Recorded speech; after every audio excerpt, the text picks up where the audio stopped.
Bienvenidos a Bucear la Astrología, un podcast de Sebastián Bru. Buenas, ¿cómo están? Bienvenidos al 13º episodio de este podcast, que se llamaba Mercurio en Directo y ahora se llama Bucear la Astrología.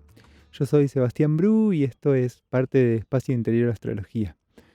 Hoy vamos a trabajar con los aspectos astrológicos en nuestro diccionario de astrología y vamos a abrir el tema del día, que es la salud. ¿Qué relación hay entre astrología y salud? ¿Cómo mira la salud la astrología? ¿Qué piensa la astrología de la salud? Para empezar a trabajar con este tema voy a abordar un poquito del contexto. Estamos en un momento en donde las disciplinas holísticas y las miradas holísticas están bastante generalizadas y hay muchas disciplinas que hablan de, digamos, la parte más sutil y más invisible de los síntomas físicos. De hecho, hay disciplinas específicas que se dedican a decodificar lo que quiere decir un síntoma. Es un contexto que es interesante porque logra acertar un poco en este componente múltiple que tienen las enfermedades, en este componente como tan complejo que tiene el cuerpo humano, donde hay un entrelazamiento muy profundo entre una parte material y física y una parte metafísica.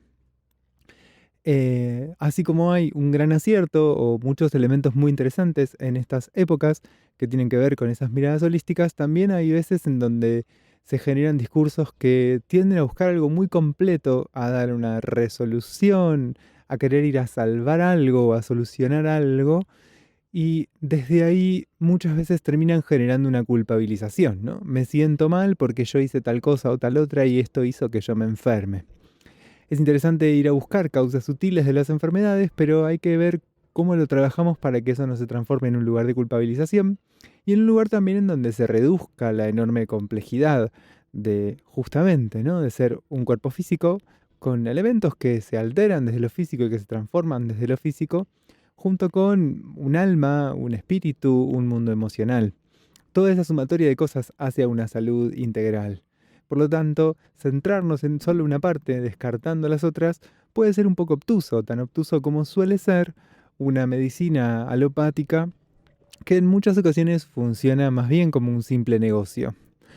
Así como vemos un montón de terapeutas holísticos que aciertan mucho al poder ver esta multidimensionalidad, también vemos muchas médicas y médicos que tienen una mirada muy amorosa y mucho más amplia, en donde pueden detectar, che, mirá, acá me parece que hay algo que está excediendo lo físico, estaría bueno que hagas alguna terapia, cómo estás emocionalmente.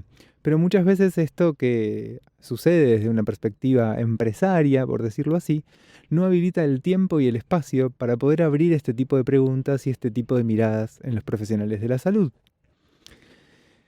Es interesantísimo el lugar que ocupa la tecnología dentro del campo de la salud porque un sinfín de avances tecnológicos permiten no solamente evitar la muerte, sino mejorar significativamente la calidad de vida de un montón de personas, pero tiene este mismo revés de lo que acabo de mencionar, que muchas veces esto se transforma en un negocio. Los desarrollos tecnológicos en general buscan una sustentación económica. Se avanza en ese ramo de la tecnología porque es un buen negocio. Entonces, si hay avances tecnológicos en la salud es porque hay algo del orden del negocio. No sé cómo se resuelve esto, pero sí me parece interesante poner sobre la mesa distintas cuestiones que van a aparecer atravesando la salud desde un lugar de contexto. En ese contexto, la salud también se va a pensar desde modos muy diferentes y es interesante ver desde dónde nos paramos para pensar la salud. Podemos pensar la salud como la ausencia de enfermedad y podemos buscar atacar las enfermedades enfrentando un problema, ya sea con homeopatía, con alopatía o con la técnica que fuera, enfrentando eso o poniéndome contra ese síntoma físico. O podemos pensar, así como a grandes rasgos, ¿no?, dos grandes posicionamientos, o podemos pensar que ese síntoma está expresando algo que hay que escuchar y que hay que ver cómo se aloja de una forma un poco menos costosa para el cuerpo. Desde una perspectiva astrológica voy a empezar diciendo desde dónde miramos en la carta natal para ver temas de salud. Es un lugar bien técnico y bien pequeñito.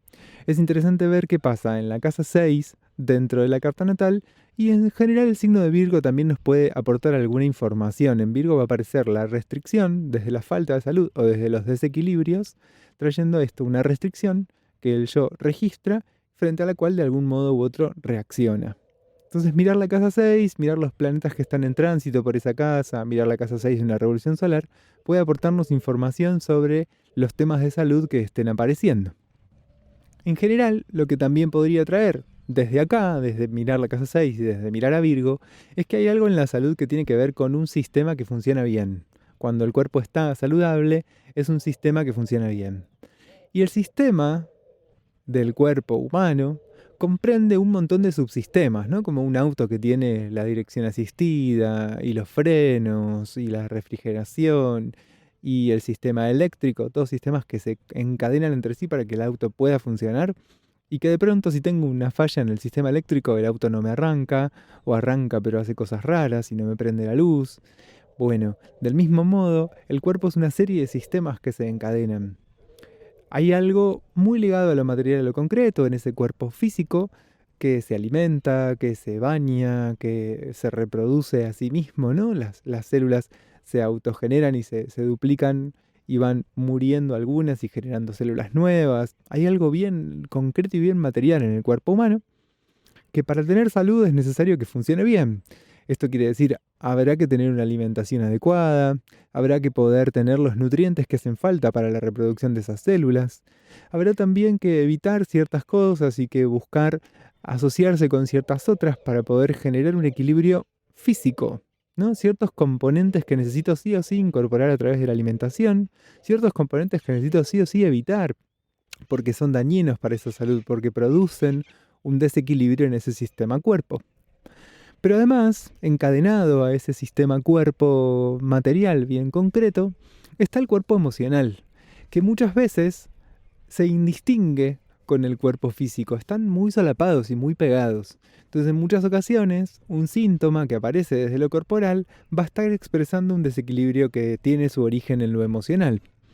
Como también es inevitable sentir ciertas emociones cuando algo nos afecta al cuerpo. Quiero decir, no es que los virus no existan y no sean capaces de provocar una enfermedad, pero también es cierto que van a tener cierto diálogo con un mundo emocional. No es casual que no siempre nos vamos a enfermar con un virus porque simplemente está ahí. A veces nuestro sistema defensivo logra repelerlo y logramos evitar enfermarnos. Entonces, la relación entre este cuerpo emocional y este cuerpo físico es tremendamente profunda y es interesante pensar siempre que aparecen desequilibrios en algo que puede estar funcionando en los dos planos simultáneamente, quizás con preponderancia de uno o de otro, pero que funciona en los dos planos a la vez. Al mismo tiempo también hay algo de un sistema más vinculado con lo mental, ¿no? De esa otro componente más vinculado con lo mental y con lo intelectual, que va a tener que ver con cómo concebimos y con cómo pensamos esto, nuestra alimentación, nuestro estar en el mundo, nuestra relación con el entorno, un montón de cosas que tienen una dimensión conceptual, simbólica, y que también van a alterar nuestra salud. Si yo concibo que tengo que pelear con el mundo permanentemente, mi cuerpo está en un estado de tensión que puede llegar a provocar desequilibrios muy fuertes en la salud. En fin, encadenamientos. Encadenamientos que producen la existencia de un sistema muy complejo como el cuerpo humano.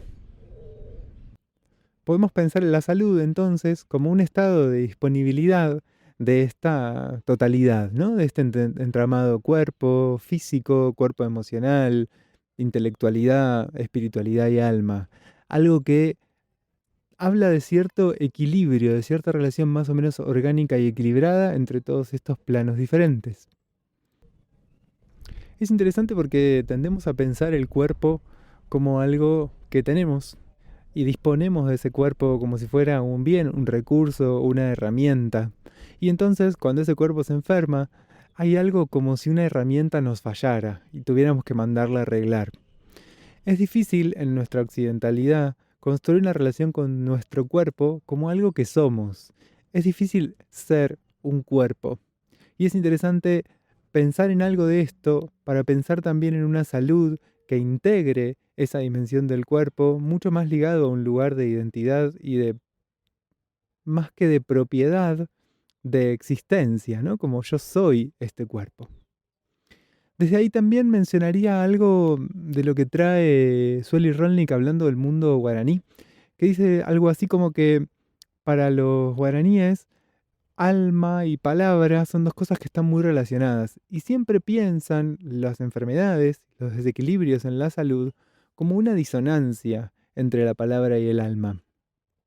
Traigo esto para pensar o para proponernos pensar la salud justamente como un desequilibrio, como una disonancia, como un desencuentro entre algo de ese cuerpo con el resto de estos sistemas que mencionaba, un desencuentro dentro del propio cuerpo, un desencuentro dentro del mundo emocional, que al no poder ser tramitado, esto es, al no poder ser dicho de otro modo, se va a expresar a través de esta dimensión física. Esto no quiere decir que siempre que hay una enfermedad le voy a poder encontrar una explicación, y muchísimo menos quiere decir que si le encuentro una explicación esa enfermedad se resuelve. Y bajo ninguna perspectiva quiere decir que yo puedo ser el culpable de tener una enfermedad. Pero sí es interesante pensar en esto que expresa una enfermedad. Y también es interesante pensar esta búsqueda de la salud como algo que nos lleva un poquito más allá de la propia individualidad y nos permite encontrarnos con un mundo. Tener un cuerpo saludable, tener un sistema emocional, físico, anímico, mental, alma saludable, va a incluir cierto entrelazamiento con nuestro entorno de una forma más o menos orgánica. Y en nuestro tiempo, entrelazarnos con nuestro entorno es dialogar también con un montón de cosas que están desequilibradas, que son desequilibrantes y que son dañinas. Digo, es interesante pensar en las raíces emocionales del cáncer, pero vivimos en un mundo regado con glifosato. No quiero agotar una explicación ni la otra, ni todo el cáncer tiene que ver con el glifosato, ni todo el cáncer tendrá que ver con raíces emocionales. Es interesante pensar en las dos variables, porque justamente dan cuenta de la complejidad del asunto de la salud en nuestros tiempos modernos. La búsqueda de la salud, asimismo, me parece que es una búsqueda que funda un mundo, que funda un pueblo. Para cerrar este pequeño segmento y estas pequeñas observaciones sobre la salud, les voy a leer un pedacito de un texto de Deleuze, de Crítica y Clínica, en donde dice, el escritor, como tal, no está enfermo, sino que más bien es médico, médico de sí mismo y del mundo. La literatura se presenta entonces como una iniciativa de salud. La salud, como literatura, como escritura, consiste en inventar un pueblo que falta. Gracias por su sintonía. Seguimos con la sección del diccionario astrológico.